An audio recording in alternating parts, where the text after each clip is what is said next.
ಸನ್ಮಾನ್ಯ ಪಾದಯಾತ್ರೆ ಸಾಹೇಬರು ರಾಜ್ಯದ ವಕ್ತಾರಾಗಿ ಮೊಟ್ಟ ಮೊದಲನೇ ಬಾರಿಗೆ ಕಲಬುರಗಿಗೆ ಆಗಮಿಸಿದ್ದಾರೆ.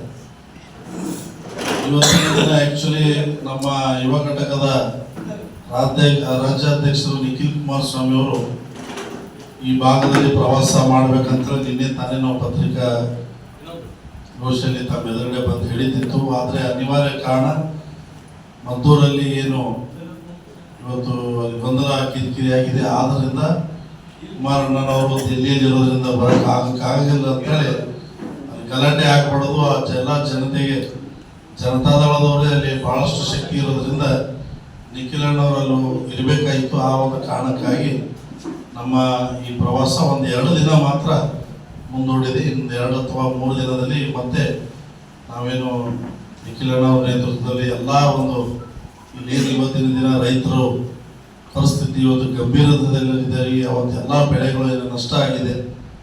ಬೆಳೆ ವಿಮೆನೂ ಕೂಡ ಇವತ್ತು ಈ ಭಾಗಕ್ಕೆ ಸಿಗಬೇಕಾದಂಥ ಬೆಳೆ ವಿಮೆ ಏನು ಮೊನ್ನೆ ಹೋರಾಟದಲ್ಲಿ ಸನ್ಮಾನ್ಯ ಮುಖ್ಯಮಂತ್ರಿಗಳನ್ನೇ ಮಾತು ಕೊಟ್ಟಿದ್ದರು.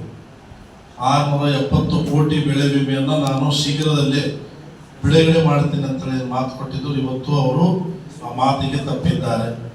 ಕೇವಲ 300 ಕೋಟಿ ಮಾತ್ರ ಬಿಡುಗಡೆ ಮಾಡಿದ್ದಾರೆ.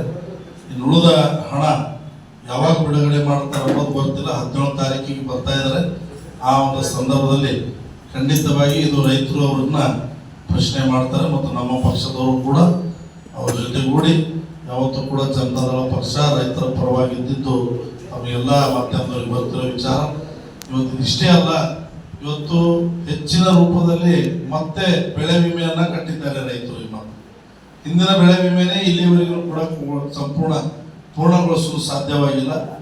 ಇನ್ನು ಮುಂದಿನ ಒಂದು ಈ ಏನು ನೋಡ್ತಾ ಇದೀವಿ, ಹೆಸರು, ಉದ್ದು, ಹತ್ತಿ, ಇವತ್ತು ತೊಗರಿ, ಇವತ್ತು ಸಂಪೂರ್ಣವಾಗಿ ನಾಶವಾಗಿ ಇವತ್ತು ಕುಲಾಂಕಷಿತವಾಗಿ ಎಲ್ಲ ಒಂದು ತಾಲೂಕುಗಳಲ್ಲಿ ಕಲಬುರಗಿ ಜಿಲ್ಲೆ ಅಷ್ಟೇ ಅಲ್ಲ ಕಲ್ಯಾಣ ಕರ್ನಾಟಕದಲ್ಲಿ ಹೆಚ್ಚಿನ ಮಳೆ ಆಗೋದ್ರಿಂದ ಪೂರಾ ಸಂಪೂರ್ಣವಾಗಿ ರೈತರ ಪರಿಸ್ಥಿತಿ ಹದಗೆಟ್ಟು ಹೋಗಿದೆ. ಆದರೂ ಕೂಡ ದುರ್ದೈವ ಸರ್ಕಾರದ ಒಬ್ಬ ಮಂತ್ರಿನೂ ಕೂಡ ಯಾರ ರೈತರೊಂದಿಗೆ ಸಂವಾದ ಮಾಡ್ತಾ ಇಲ್ಲ, ರೈತರ ಒಂದು ಹೊಲಗಳಿಗೆ ಭೇಟಿ ಕೊಡ್ತಾ ಇಲ್ಲ, ಕೃಷಿ ಮಂತ್ರಿಗಳು ಕಾಲೇ ಇಟ್ಟಿಲ್ಲ. ಇದು ದುರ್ದೈವ ನಮ್ಮ ಜಿಲ್ಲೆದಾಗಿದೆ.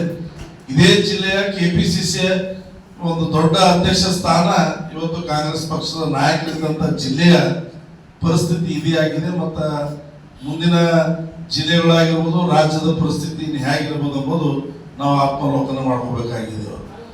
ಇಂಥ ಒಂದು ಪರಿಸ್ಥಿತಿಯಲ್ಲಿ ಇವತ್ತು ಹೋರಾಟ ನಾವು ರೈತರಿಗೋಸ್ಕರವಾಗಿ ಖಂಡಿತವಾಗಿ ಮಾಡ್ತೀವಿ.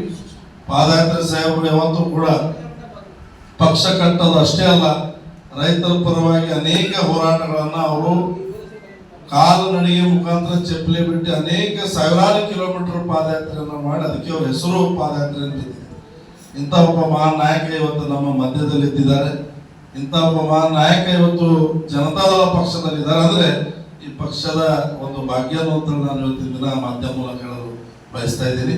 ಮತ್ತೆ ನಮ್ಮ ಜಿಲ್ಲೆಯ ಇವತ್ತು ಅವರು ಕೂಡ ಅನೇಕ ಎಲ್ಲೆಲ್ಲಿ ಇವತ್ತು ಬೆಳೆ ಹಾನಿಯಾಗಿದೆ, ಕೆಲವೊಂದು ರೈತರನ್ನ ನಾನು ಕೂಡ ಭೇಟಿ ಆಗ್ತೀನಿ ಅಂತ ಹೇಳಿ ಪಾದಯಾತ್ರೆಯವರು ಮತ್ತು ಅವರು ಸೇವಾದಳದ ತಂಡದವರು ಕೂಡ ಇವತ್ತು ಎಲ್ಲ ಕೆಲವೊಂದು APMC ಯಾರ್ಡ್ ಮತ್ತು ಹೊಲಗಳಿಗೆ ಹೋಗೋದೊಂದು ಪ್ಲಾನ್ ಅವ್ರು ರಚನೆ ಮಾಡಿದ್ದಾರೆ.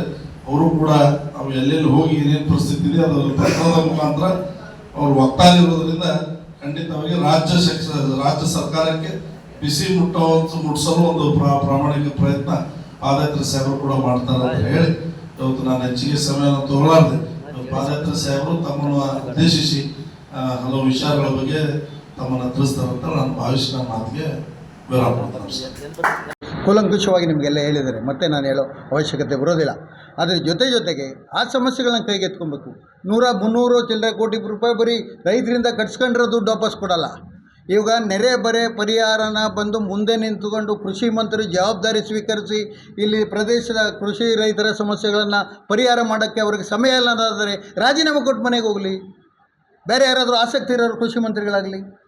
ಸೊ ಎಲ್ಲ ರಾಷ್ಟ್ರೀಯ ಕಾಂಗ್ರೆಸ್ನ ಅಧ್ಯಕ್ಷರು, ಈ ದೇಶದ ವಿರೋಧ ಪಕ್ಷದ ನಾಯಕರು 135 ಕೋಟಿ ಜನಸಂಖ್ಯೆ ಇರತಕ್ಕಂಥ ಅಂಬೇಡ್ಕರ್ಜಿಯವರು ಬರೆದಂಥ ಸಂವಿಧಾನದ ಬಗ್ಗೆ ಸದಾ ಈ ದೇಶಕ್ಕೆ ತಿಳಿವಳಿಕೆ ಹೇಳ್ತಕ್ಕಂಥ ಖರ್ಗೆಜಿಯವರು ನೆನ್ನೆ ಯಾರೋ ಒಬ್ಬ ಸಾಮಾನ್ಯ ರೈತ ಹೋಗಿ ನಾನು ಹೊಲದಲ್ಲಿ ನೋಡಿ, ನೀವು ನೋಡಿರ್ಬೇಕು, ನಾನು ಯಾವುದೋ ಮಾಧ್ಯಮದಲ್ಲಿ ನೋಡಿದೆ ನೆನ್ನೆ ಮೊನ್ನೆ, ಒಂದು ಹಿಂಗೆ ಹಾಳಾಗಿರ್ತಕ್ಕಂಥ ತೊಗರಿ ಚಿತ್ರ ತೋರಿಸಿದ್ರೆ ನಿಂದೊಂದು 3 ಎಕರೆ 4 ಎಕರೆ ಹೋಗಿರೋದೇನು, ಹೋಗಪ್ಪ ನಂದೊಂದು 40 ಎಕರೆ ಹೋಗೈತೆ ಅಂತ.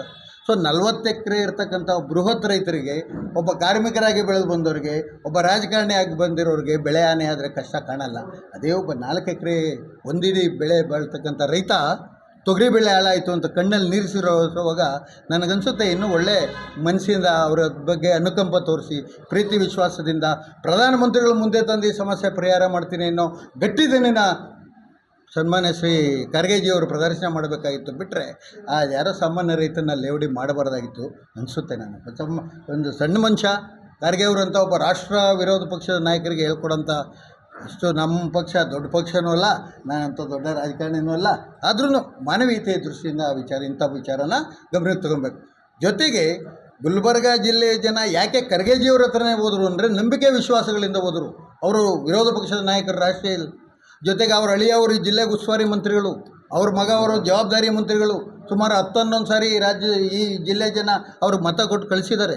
ಅಷ್ಟೇ ಅಲ್ಲ, ನಾಳೆ ಬೆಳಗ್ಗೆ ಏನಾದರೂ ಕಾಂಗ್ರೆಸ್ನವರು ಮುಖ್ಯಮಂತ್ರಿ ಮಾಡಿಬಿಡ್ಬೋದು. ಕಾಂಗ್ರೆಸ್ನವ್ರು ಮಾಡಲ್ಲ. ನಮ್ಮ ಜನತಾ ಪರಿವಾರ ಇದ್ದಾಗೆ ಬಾಬು ಜಗಜೀರಾಮ್ ಅನ್ನೋ ಒಬ್ಬ ದಲಿತ ಸಮಾಜಕ್ಕೆ ಸೇರಿದ ಒಬ್ಬ ವ್ಯಕ್ತಿನ ಈ ದೇಶಕ್ಕೆ ಉಪಪ್ರಧಾನಿ ಮಾಡಿದರೆ ಬಿಟ್ಟರೆ ಕಾಂಗ್ರೆಸ್ನವ್ರು ಮುಖ್ಯಮಂತ್ರಿ ಮಾಡಲ್ಲ. ಸೊ ಆದರೂ ಮಾಡೋದಾದರೆ ಅವ್ರು ಮುಖ್ಯಮಂತ್ರಿ ಅಭ್ಯರ್ಥಿ ಇದ್ದಾರೆ. ಸೊ ಆ ದೃಷ್ಟಿಯಿಂದ ಆದರೂ ಅವರ ಪ್ರಭಾವ ಬೀಳಿಸಿ ಈ ಸರ್ಕಾರದ ಮುಖ್ಯಮಂತ್ರಿ ಮತ್ತು ಉಪಮುಖ್ಯಮಂತ್ರಿ ಮಂತ್ರಿಗಳ ಮಧ್ಯೆ ಇರತಕ್ಕಂಥ ಈ ಗೊಂದಲ ಏನಿದೆ, ಸಮನ್ವಯ ಎಲ್ಲೇ ಇಲ್ಲ.